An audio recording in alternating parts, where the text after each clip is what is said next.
শ্রী শ্রী নাম চিন্তামণি কিরণ কণিকা।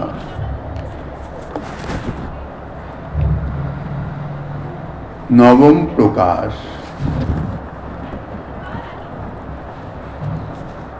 নামাভাস এবং নামোদয় আরম্ভ। এ সম্বন্ধে আমরা ইতিপূর্বে যৎকিঞ্চিৎ আস্বাদনের প্রয়াস পেয়েছি। এখন শ্রীরূপ গোস্বামীকৃত শ্রী নামাষ্টকের তৃতীয় শ্লোকের তাহারই তাৎপর্য বিশ্লেষণ এখানে করা হয়েছে। সেই তৃতীয় শ্লোকের আধার এবং তাৎপর্য সম্বন্ধে গোস্বামীপাদ যাহা বলছেন, শ্রীরূপ গোস্বামীপাদ শ্রী নামাষ্টকের তৃতীয় শ্লোকে রিং মন্ত্র আশৌ জানন্তু নাম ইত্যাদি এবং শ্রী পদ্মপুরাণোক্ত ধৃতরাষ্ট্রের প্রতি শ্রী বিদুর উপদেশাত্মক যে শ্লোক প্রদ্যন্তকরণ কুহারি হন্ত জন্নাম ভানোরাভাসয়োপি ক্ষপয়তি মহাপাতক ধান্তু ধারাম। আর শ্রী নাম কৌমুদীর মঙ্গলাচরণ শ্লোকের যে সিদ্ধান্ত, এই তিনটি সিদ্ধান্ত তিনি একসঙ্গে গ্রথিত করেছেন। এই শ্লোকের তাৎপর্য হচ্ছে নাম সূর্যের উদয়ারম্ভেই লোকের অখিল পাপের ক্ষয় এবং পাপ ক্ষয়ের পরে নামের যখন উদয় হয় তখন পরম মঙ্গল স্বরূপ কৃষ্ণ প্রেমের উদয় হয়। কারণ কৃষ্ণ প্রেম তো স্বপ্রকাশ তত্ত্ব, অকৈতব কৃষ্ণ প্রেম সাধ্য কবু নয়, শ্রবণাদি শুদ্ধ চিত্তে করয়ে উদয়। প্রেমের উদয় হয় সূর্যোদয়ের মতো। মিশ্রিতভাবে শাস্ত্রে ভগবান নামাভাসের পারিভাষিক এবং সাধারণ প্রয়োগ সে সম্বন্ধে বলছেন পূজ্যপাদ কবিরাজ গোস্বামীপাদ তাঁর শ্রী শ্রী চৈতন্য চরিতামৃতের অন্তলীলার তৃতীয় পরিচ্ছেদে শ্রীমন মহাপ্রভুর প্রতি শ্রী নামাচার্য হরিদাস ঠাকুরের যে উক্তি, তার মধ্যে এই নামাভাস শব্দটি পারিভাষিক প্রয়োগ, অর্থাৎ অন্যত্র সংকেতে হয় নামাভাস, এবং সেই সঙ্গে সাধারণ প্রয়োগ অর্থাৎ উদয়াভাস, উদয়ারম্ভ বা ঈষদ উদয় এই অর্থে এবং তদনুকূল শাস্ত্র প্রমাণাদিরও উল্লেখ মিশ্রিতভাবেই রয়েছে। শ্রীমন মহাপ্রভু শ্রী হরিদাস ঠাকুরকে জগজ্জীবের কল্যাণ কি করে হবে সে বিষয়ে জিজ্ঞাসা করলে হরিদাস ঠাকুর বলছেন, জগজ্জীবের কল্যাণ তো হয়েই আছে। আপনি যে নাম প্রচার করেছেন তার ফলেই, সেই নামের মহিমার ফলে, নামের প্রভাবেই জগজ্জীব উদ্ধার প্রাপ্ত হয়ে গেছেন এবং হবেন। হরিদাস ঠাকুর বলছেন কি, যদ্যপি অন্যত্র সংকেতে হয় নামাভাস, তথাপি নামের তেজ না হয় বিনাশ। ইহার ওই প্রমাণস্বরূপ শ্রী নৃসিংহ পুরাণোক্ত ম্লেচ্ছের অর্থাৎ ম্লেচ্ছের হারাম, শুকরকে লক্ষ্য করে হারাম শব্দের উচ্চারণ, এবং শ্রীমদ্ ভাগবতের অজামিলের পুত্রকে উপলক্ষ করে নারায়ণ নামের উচ্চারণ, এই সংকেতের উদাহরণ উদ্ধৃত করেছিলেন। এই উভয় স্থানেই বিষয়বস্তুতে উদাহরণে ভগবান নামাভাসের পারিভাষিক প্রয়োগ দেখা গেছে। ঠিক ইহার অব্যবহিত পরেই ভগবানের নিত্যসিদ্ধ নামের অক্ষরের উচ্চারণ উদ্দেশ্যে ব্যবহৃতাক্ষরও যে স্বপ্রভাব পরিত্যাগ করে না, অর্থাৎ ভগবানের যে নিত্যসিদ্ধ নাম নারায়ণ, রাম, হরি, কৃষ্ণ ইত্যাদি, ভগবত নাম উচ্চারণের উদ্দেশ্যে উচ্চারণ করতে উদ্যত হয়ে যদি কেহ তাহার শুদ্ধভাবে সম্পূর্ণরূপে উচ্চারণ নাও করতে পারে, উদ্দেশ্য ভগবত নামই উচ্চারণ, অন্য সংকেতে নয়, অন্য উদ্দেশ্যে নয়, তো সেই ভগবত নামই উচ্চারণ করতে উদ্যত হয়ে যদি কেউ বিকৃত ভাবে বা ঈষৎ ভাবে বা অসম্পূর্ণ ভাবে বা অন্য শব্দের দ্বারা ব্যবহৃত রূপেও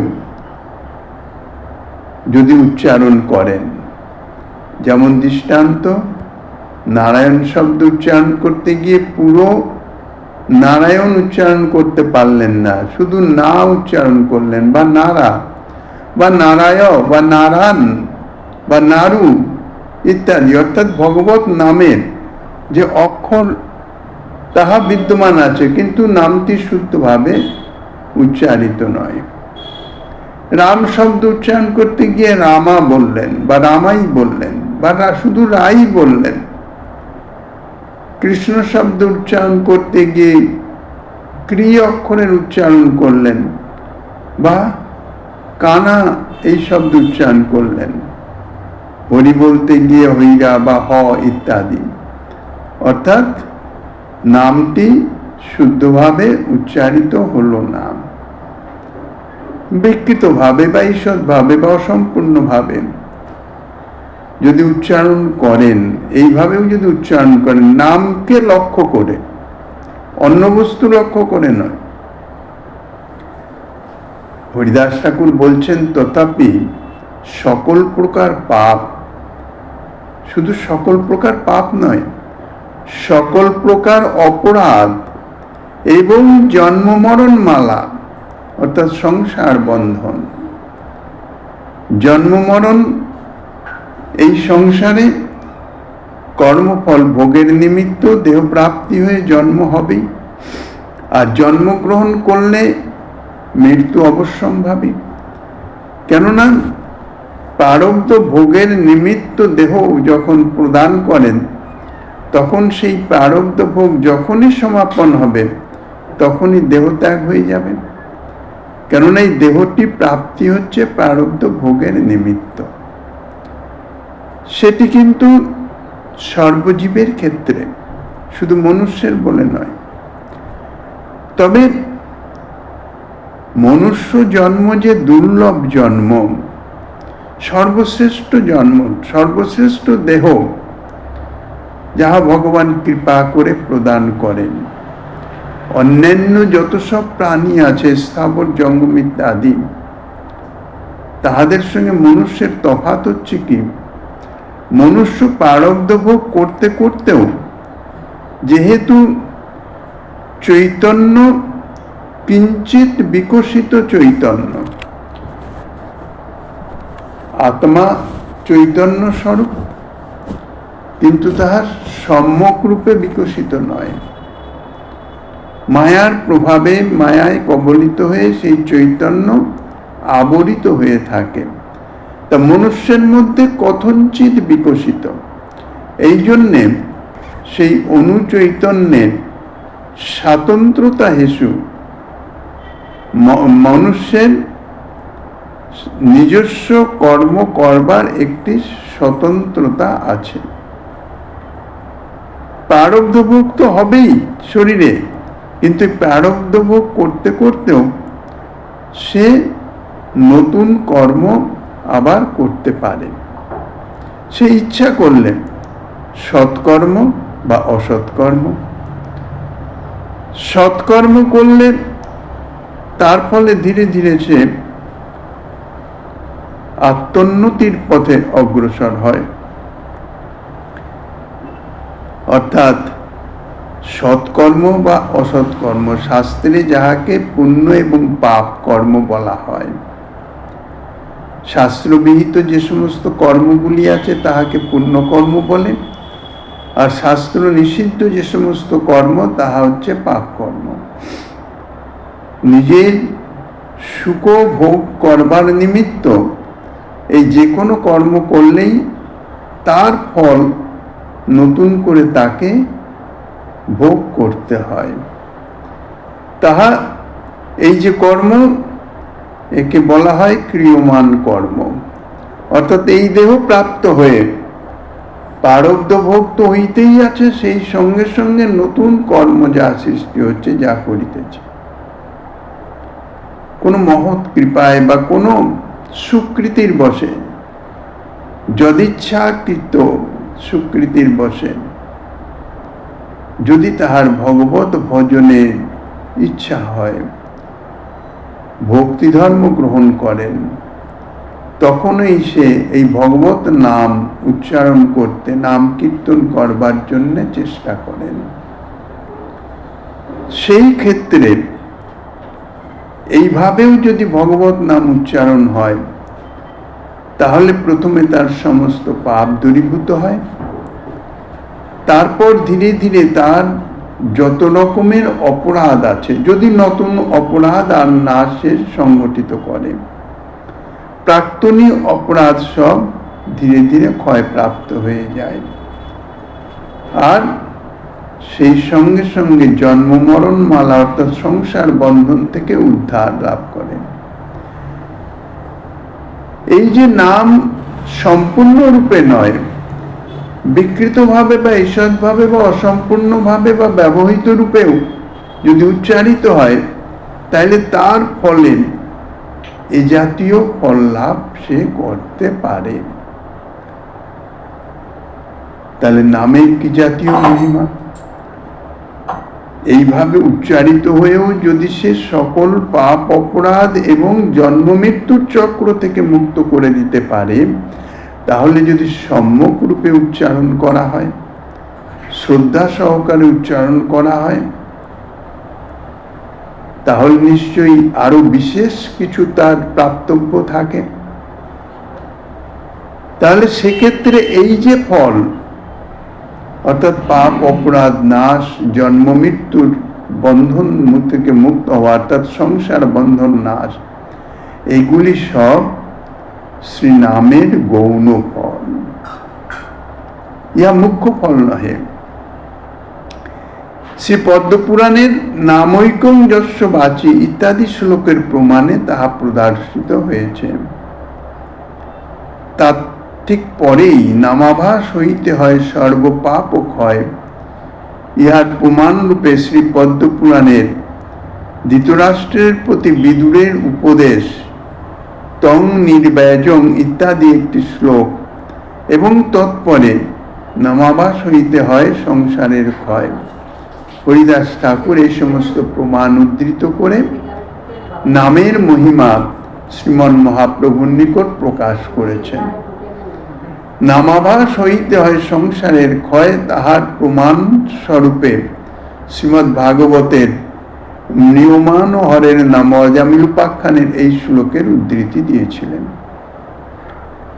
শ্রী পদ্মপুরাণের যে নামৈকং যস্য বাচি ইত্যাদি শ্লোক বা তৎ নির্ব্যাজং ইত্যাদি শ্লোক, কোনটি অন্যত্র সংকেতে নামাভাসের উদাহরণ নহে। আর শ্রী কবিরাজ গোস্বামী পাদ অন্যত্র সংকেতে নামাভাসের উদাহরণ রূপে তাহা উদ্ধার করেন নাই, অর্থাৎ পারিভাষিক নামাভাস।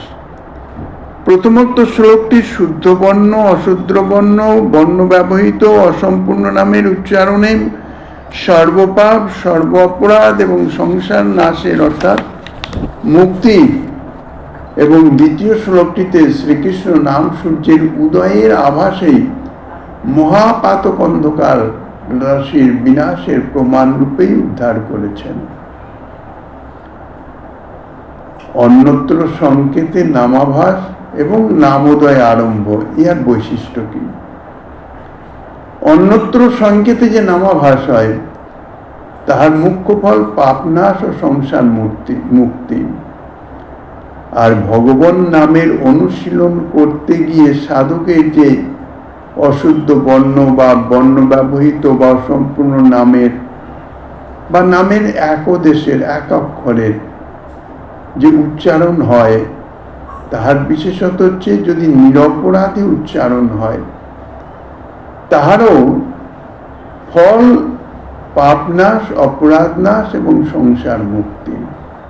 কিন্তু তফাৎ হচ্ছে কি, যে এখানে যে উচ্চারণ হচ্ছে ভগবান নামের অনুশীলন করতে গিয়ে, অর্থাৎ নাম নিত্য উচ্চারণ বা কীর্তন করতে গিয়ে সে যে নামের ফল প্রকাশ করে, সেটি হচ্ছে নামের গৌণ ফল। নাম অপরাধ রাহিত্য মবগতম মুক্তি, অর্থাৎ পূর্ব হতেই অজামিলের পূর্বজন্মের বর্তমান জন্মের নাম অপরাধ রাহিত্যের কথাই জানা যায়। অর্থাৎ অজামিলের কোনো নাম অপরাধ ছিল না। কিন্তু ভগবানের নামানুশীলনকারী সাধকের, যিনি ভগবানকে উদ্দেশ্য করেই তার নাম গ্রহণ করেন, নামোদয়ের আরম্ভে সর্ব অপরাধের মুক্তি প্রসঙ্গ দৃষ্ট হয়। অর্থাৎ নাম করতে করতে করতে করতে ধীরে ধীরে অপরাধ খালন হতে থাকে এবং সূর্যোদয়ের প্রাক্কালের মতন অবস্থা, নামোদয়ের প্রাক্কালের তার অপরাধ মুক্তি হলে তবেই নামোদয় হয়। নামৈকং যস্য বাচি, এই শ্লোকের শ্রী সনাতন গোস্বামী পাদকৃত টিকায় তিনি লিখেছেন, তারায়ত্তেব সর্বেভ্য পাপেভ্য অপরাধস্যেভ্যশ্চ সংসারাদ উদ্ধারয়তি। এই উক্তি অর্থাৎ এই কথা বলায় পূর্বে নামোচ্চারণকারী সাধকের সর্বপ্রকার অপরাধ থাকতে পারে, ইহা জানা যায়।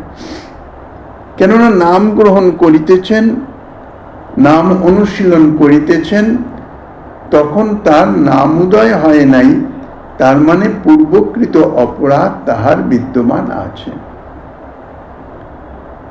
অতএব পদ্মপুরাণের এই শ্লোকটির পারিভাষিক নামাভাসের অন্যত্র সংকেতের নামাভাসের প্রমাণ নহে। পদ্মপুরাণোক্ত শ্রীকৃষ্ণে অপরাধযুক্ত পুত্রাসক্ত ধৃতরাষ্ট্রের প্রতি শ্রী বিদুরের এই উপদেশটি, ইহা সাক্ষাৎভাবে উত্তম শ্লোকমৌলি শ্রীকৃষ্ণের নামেরই মহিমা কীর্তিত হয়েছে এবং সাক্ষাৎ ভগবত নামের এই অনুশীলনার্থ উপদেশ থাকায়, অর্থাৎ ভগবত নামের অনুশীলন করবার জন্য উপদেশ দিয়েছিলেন, উহাও অন্যত্র সংকেতে নাম গ্রহণের উদাহরণ হতে পারে না।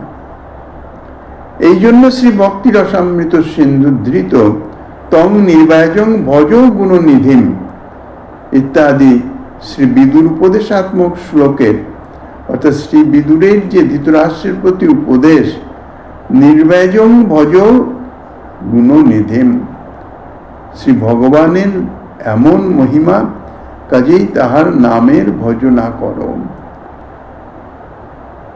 এই শ্লোকের দুর্গম সঙ্গমিনী টিকায় শ্রীজীব গোস্বামীপাদ বলেছেন, নামনি চাভাসাত্তং নামৈকং যস্য বাচি ইত্যাদনুসারেণ জ্ঞেয়ম। নামভানুর যে আভাসের, অর্থাৎ নামরূপ সূর্যের যে আভাস, অর্থাৎ অরুণোদয়ের মতন উদয় আভাস বা নামোদয় আরম্ভ, সেই নামাভাসের অর্থাৎ নাম ভানুর যে আভাসের কথা এখানে উক্ত হয়েছে, এখানে আভাস শব্দটি নামৈকং যস্য বাচি, অর্থাৎ যিনি নাম গ্রহণ করার জন্য নাম উচ্চারণ করিতেছেন।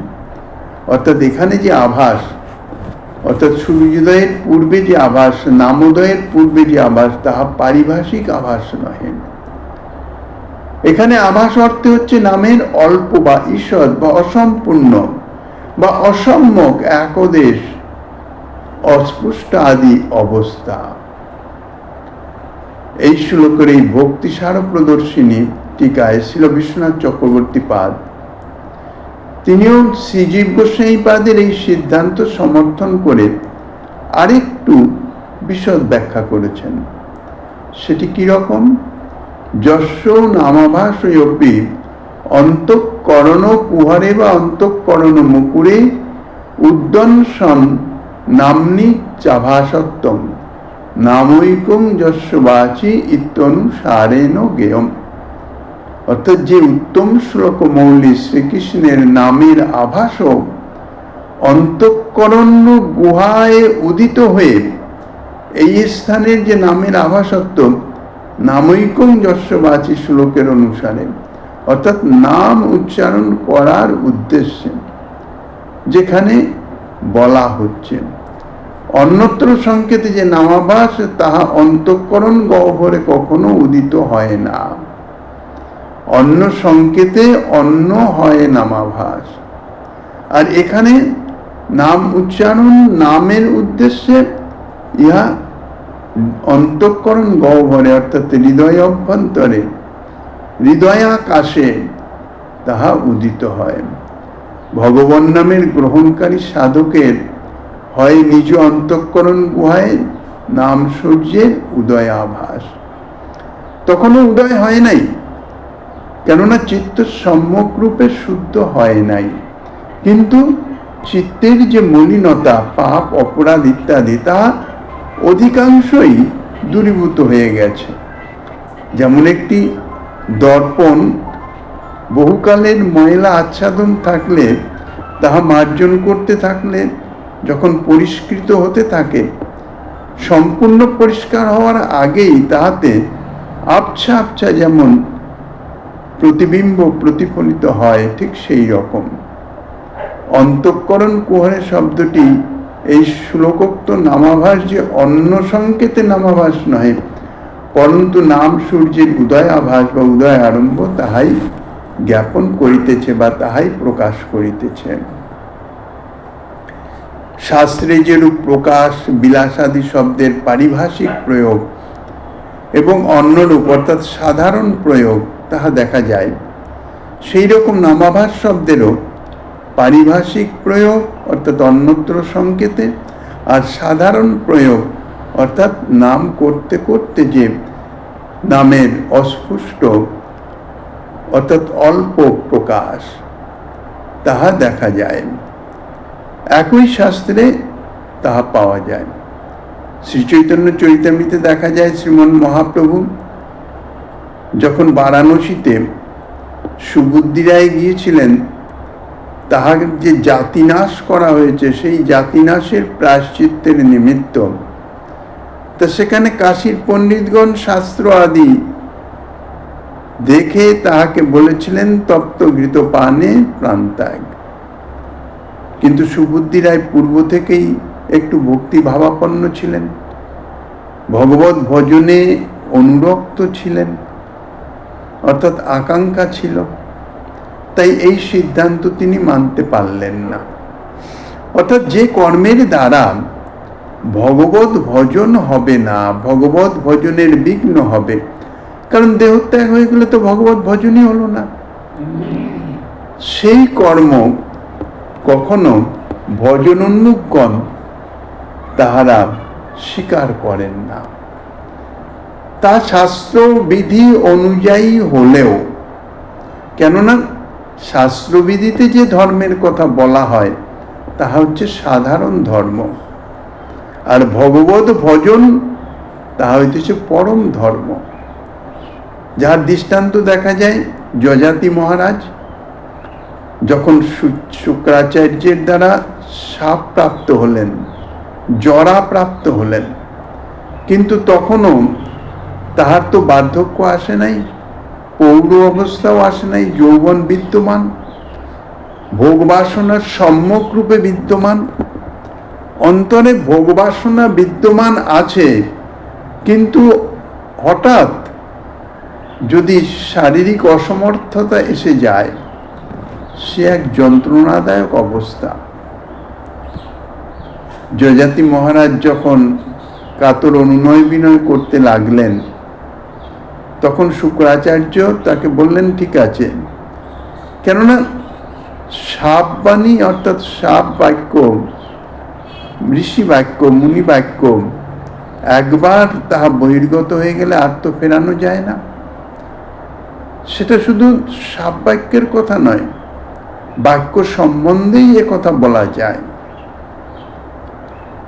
শাস্ত্রে এরকম প্রবাদ আছে, তুনের বান আর মুখের কথা একবার বেরিয়ে গেলে আর ফেরানো যায় না। ঠিক সেই তাদৃশ, কিন্তু তাহারকে কিছু দিক ভ্রান্ত করানো যায়, বা তাহার যে গতি তাহা কিছু স্তিমিতও করা যায় প্রকারান্তরে। তো শুক্রাচার্য তাদৃশ একটি বিধান দিয়ে দিলেন যে তুমি যদি তোমার পুত্রগণের মধ্যে কেহ তোমাকে, কারণ পুত্রগণ তো সদ্য প্রাক যৌবন অবস্থা, তাহারা যদি তোমার জরা নিয়ে তার যৌবন তোমাকে প্রদান করে, তাহলে তার সেই যৌবন প্রাপ্ত হয়ে তুমি ভোগ সুখ করতে পারো। যযাতি মহারাজের 5 পুত্র, দেবযানীর গর্ভে 2 জন, শর্মিষ্ঠার গর্ভে 3 জন।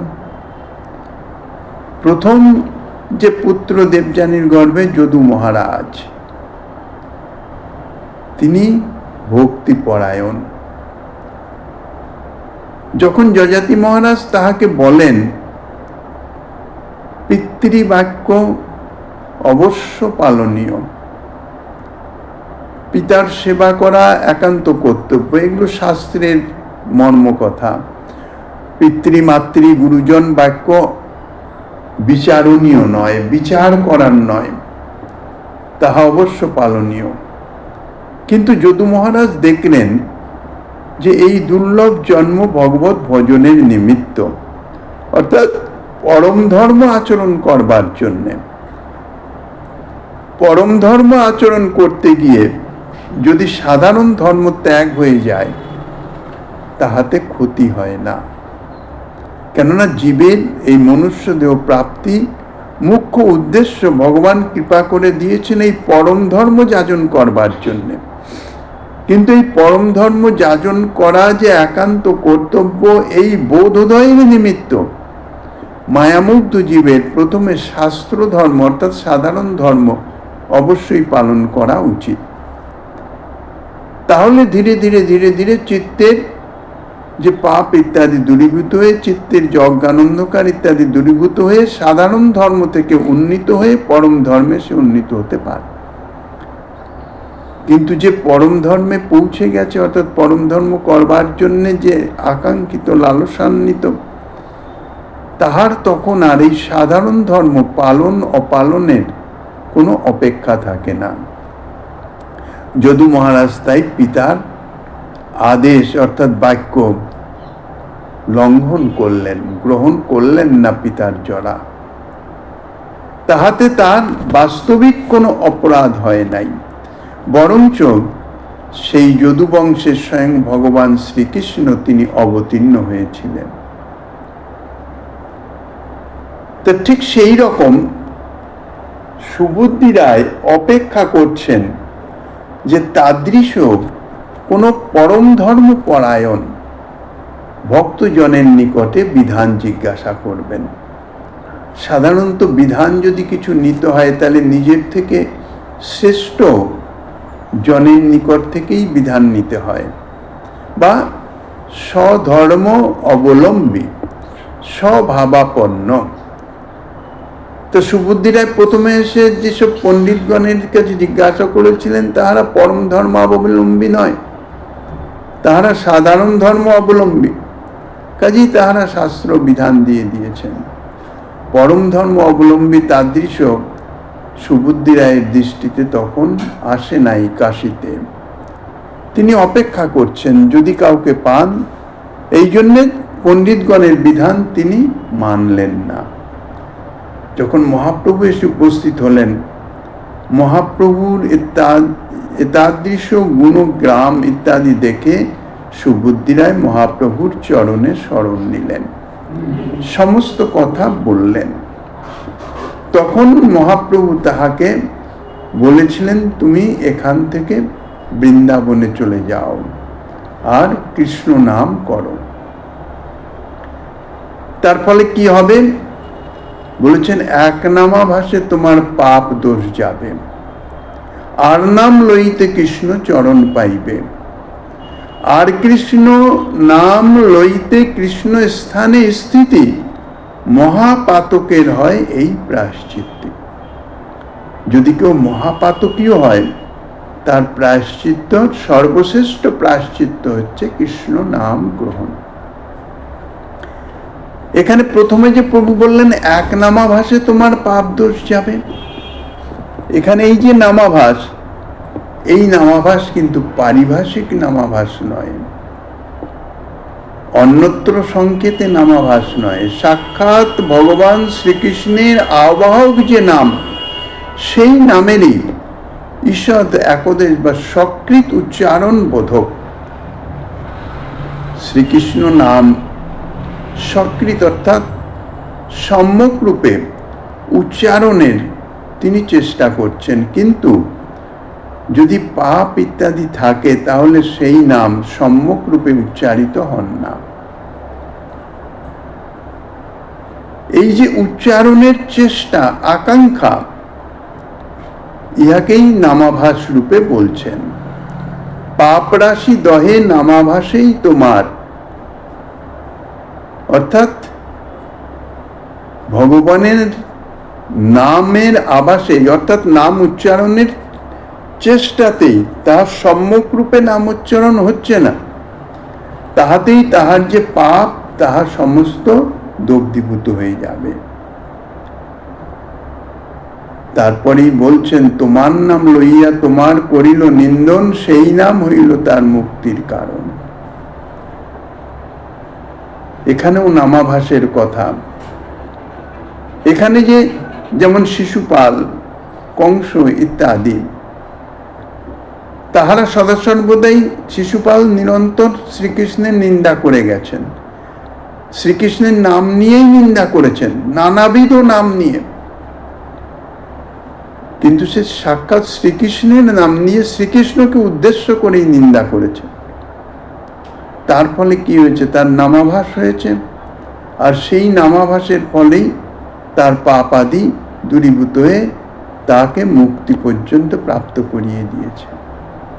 শ্রী জগাই মাতাই সম্বন্ধে যে নামাভাসের উদাহরণ, তাহাও পারিভাষিক নামাভাস নহে, সাক্ষাৎ নামাভাস, অর্থাৎ অল্প, অসম্যক, অর্ধেক, অসম্পূর্ণ ইত্যাদি অর্থে ভগবত আবাহক নামেরই উচ্চারণ।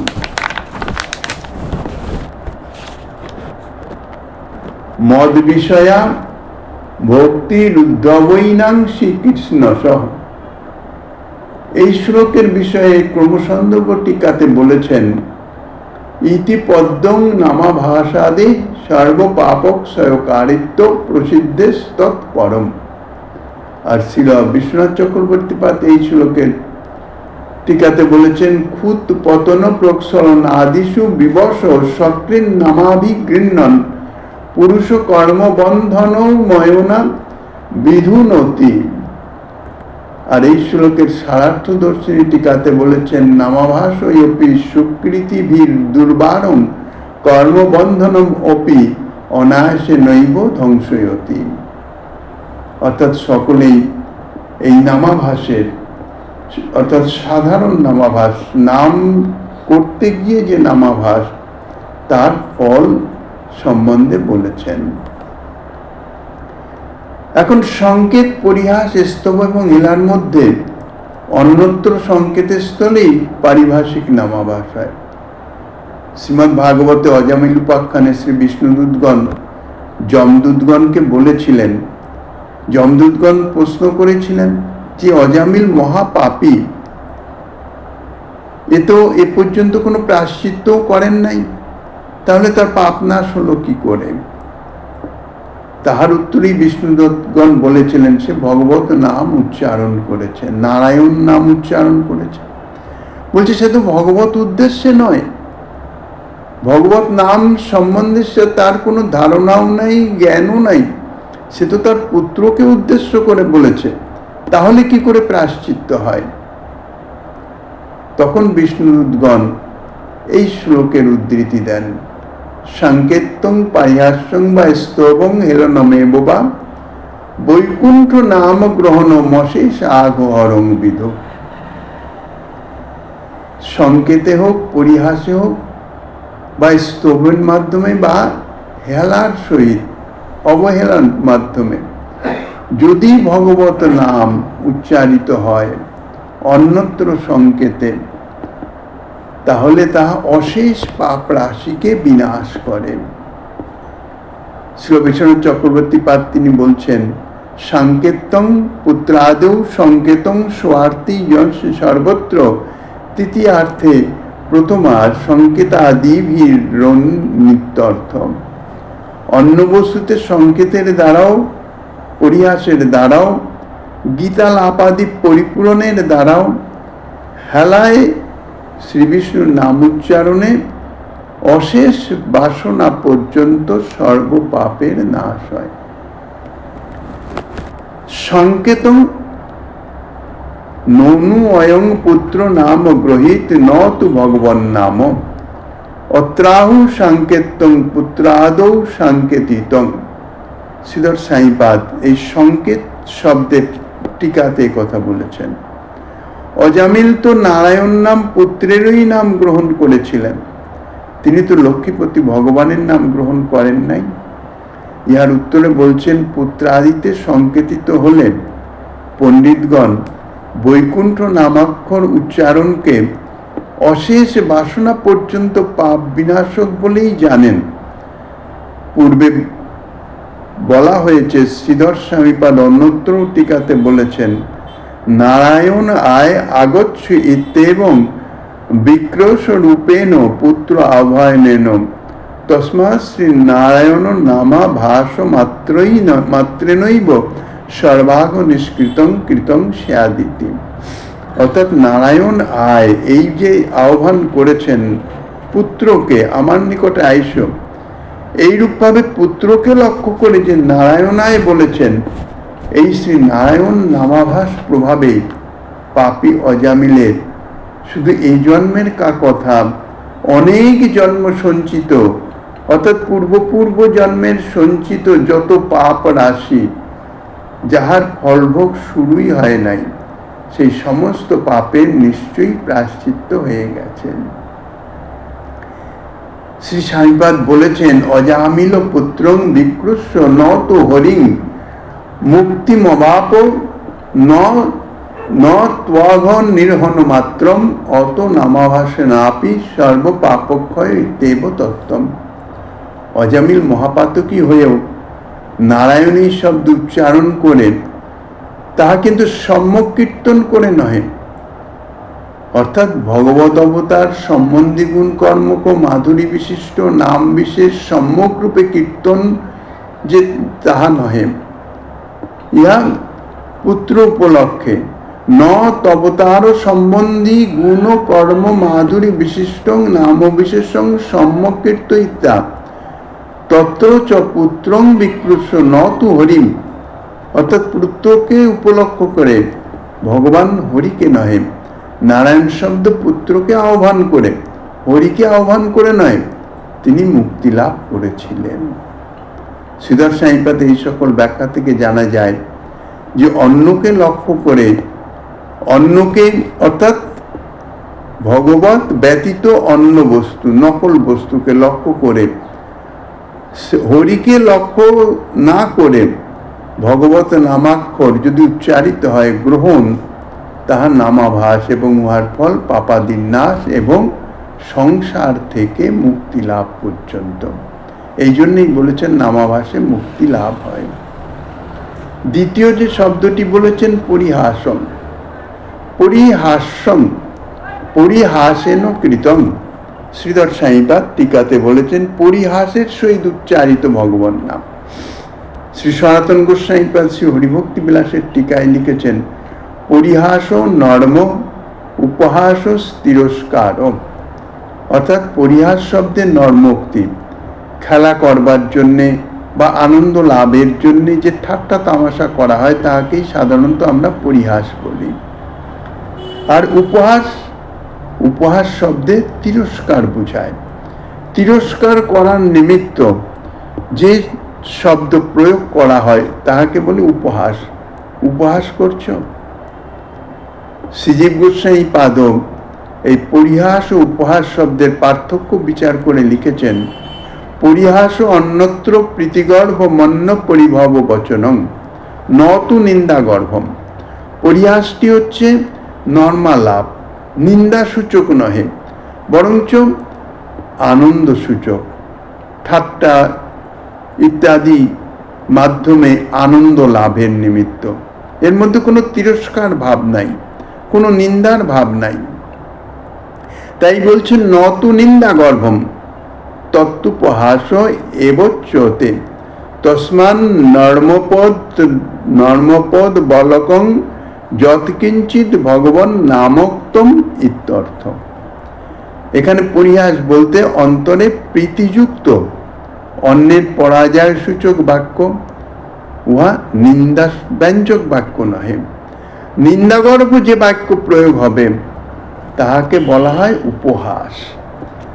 অতএব শল্যুণ্ঠক বচন প্রবর্তক ঠাট্টার সহিত যে কিছু ভগবান নামোক্তি তাহাই হইতেছে পরিহাস। শ্রীল বিশ্বনাথ চক্রবর্তী পাদ তিনিও ঠিক একই কথা বলেছেন, পরিহাস্যম ইতি প্রীতিগর্ভমেব নতু নিন্দা গর্ভম। ভো বিখ্যাত কীর্তে কৃষ্ণ নাম দৃষ্ট তব কীর্তির যত মাং নধ্যতুম শক্যস্তম ইতি। অর্থাৎ পরিহাসের সহিত ভগবান নাম গ্রহণ বলতে প্রীতিগর্ভ পরিহাসকেই লক্ষ্য করা হয়েছে, নিন্দাগর্ভ নয়।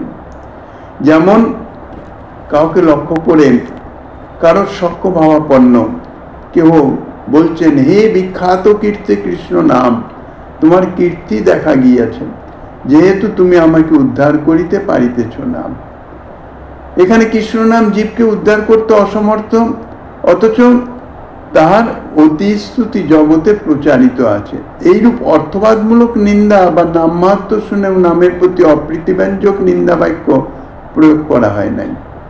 এখানে সম্বোধন করে পরিহাস সূচক ঠাট্টার চলে, অর্থাৎ অন্তরে প্রীতি আছে, প্রীতির সঙ্গেই এই বাক্য প্রয়োগ করা হয়েছে। এখানে ভগবান ব্যতীত অন্যকে লক্ষ্য করে কৃষ্ণ শব্দটিও বলা হয় নাই। সুতরাং এইরূপ পরিহাসমূলক নামোচ্চারণ তাহা নামাভাস নহে। যে স্থানে পরিহাসযুক্ত কৃষ্ণ শব্দের অন্যত্র সংকেত হবে তথাই পারিভাষিক নামাভাস হয়ে যাবে। জবনগণ কাজীকে বলিতেছেন, ম্লেচ্ছ কয়ে হিন্দুরে আমি করি পরিহাস, কেহ কেহ কৃষ্ণদাস কেহ রামদাস, কেহ হরিদাস সদা বলে হরি হরি, জানি কার ঘরে ধন করিবে চুরি। কাজী যখন নবদ্বীপ নগরে কীর্তন বন্ধ করবার জন্য তাহার অনুচরগণকে প্রেরণ করেছিলেন, প্রথমে তো কাজী স্বয়ং মৃদঙ্গ ভঙ্গ করে কীর্তন বন্ধ করে চলে গেছেন। তারপরেই তো কাজী স্বপ্নে নৃসিংহদেবের সেই কঠোর শাসন বাণী তাহা প্রাপ্ত হয়ে ভীত সন্ত্রস্ত হয়ে তারা কাজী এই কীর্তন বন্ধরূপ কার্য, যদিও তাহা হিন্দুগণেরই বিরোধী হিন্দুগণেরই অনুরোধে করেছিল, সে কার্য বন্ধ করে দিয়েছিল। কিন্তু অনুচরগণ যারা গিয়েছিল তারা এসে যখন কাজীর কাছে বলতে লাগলো, তখন দেখা গেল কাজীকে বলছে যে আমার মুখ থেকে কৃষ্ণ বা হরিনাম যাচ্ছে না, অনিচ্ছাকৃতভাবে উচ্চারিত হয়ে যাচ্ছে। কিভাবে? ভক্তগণের মধ্যে কেউ কৃষ্ণদাস, কেউ রামদাস, কেউ হরিদাস, তো যারা সদা সর্বদাই হরি হরি করছেন, বিদ্রুপ করে বলেছিলেন, জানি কার ঘরে ধন করিবে চুরি। তোমরা সব কৃষ্ণদাস, রামদাস, হরিদাস নিরন্তর হরি হরি করো, তাতে মনে হয় তোমরা নিরন্তর বিচার করো কার ঘরে ধন চুরি করবে। তাই বলছেন এই যে কথাগুলো বলেছি তার ফলেই সেই থেকে জিহ্বা মোর বলে হরি হরি, ইচ্ছা নাহি তবু বলে কি উপায় করি। আমার ইচ্ছা নাই হরি শব্দ উচ্চারণ করবার, কিন্তু তবুও জিহ্বায় স্বতঃস্ফূর্ত উচ্চারিত হয়ে যাচ্ছে। আর ম্লেচ্ছ কহে শুনো আমি তো এই মতে হিন্দুকে পরিহাস করিনু সেই দিন হইতে। আর একজন অনুচর সেও ঠিক এই কথাই বলছে যে আমিও ঠিক এই রকম হিন্দুকে উপহাস করেছিলাম, মানে পরিহাস করেছিলাম সেই দিন থেকে। জিহ্বা কৃষ্ণ নাম করে না মানে বর্জন, না জানি কি মন্ত্র ঔষধি জানে হিন্দুগণ। এ সকল সমস্ত হচ্ছে পরিহাস সূচক ভগবত নামেরই উদাহরণ। অন্যত্র সংকেতে নামাভাসের দৃষ্টান্ত এগুলি নহে। কারণ উক্ত ম্লেচ্ছগণ হিন্দুর আরাধ্য ভগবানের নাম যে কৃষ্ণ রাম হরি, এটা জেনেই ভগবানের এই নামে বা ভগবানেরই উদ্দেশ্যে পরিহাস সূচক ওই সকল নামের উচ্চারণ করেছিলেন। স্বয়ং নাম সংকীর্তন প্রবর্তক নামী শ্রী গৌর সুন্দর প্রকটকালে তাহার বিশেষ কৃপায় ম্লেচ্ছগণের জিহ্বায় কৃপা সিদ্ধের রীতিতে, এটি অন্য সময়ে হয়তো সংগঠিত হবে না, কেননা এটি সময়টা ছিল স্বয়ং মহাপ্রভুর প্রকট কাল। কাজেই তখন নামের যে বিশেষ শক্তি তাহা প্রকাশিত, এবং সেই মহাপ্রভুর যে বিশেষ কৃপা, তাহাতে কোনো উত্তম অধম ইত্যাদি যোগ্য অযোগ্যের বিচার ছিল না। যে কোনোভাবে যার মুখেই ভগবত নাম উচ্চারিত হতো তারই কৃপা প্রাপ্ত হতেন। তাহলে এই কৃপা সিদ্ধের মতন, অর্থাৎ সিদ্ধ ভক্তের যেমন যারা নামনিষ্ঠ ভক্ত, নাম গ্রহণ করতে করতে করতে করতে যখন সিদ্ধ হয়ে গেছেন, তখন নাম স্বতঃস্ফূর্তভাবে তাহার জিহ্বায় সদা সর্বদাই বিদ্যমান থাকে, তাকে আর চেষ্টা করে নাম করতে হয় না। ঠিক তাদৃশ ভাবে বলছেন কৃপা সিদ্ধের রীতিতে এই ম্লেচ্ছগণের অনিচ্ছা সত্ত্বেও বা নিবারণ সত্ত্বেও, নাম করব না এটি চিন্তা করা সত্ত্বেও, চেষ্টা করা সত্ত্বেও তার জিহ্বায় নাম উচ্চারিত হতেই আছে। তৃতীয় যে নামাভাসের যে কথাটি বলেছিলেন স্তোভ, এ সম্বন্ধে গোস্বামীপাদ যাহা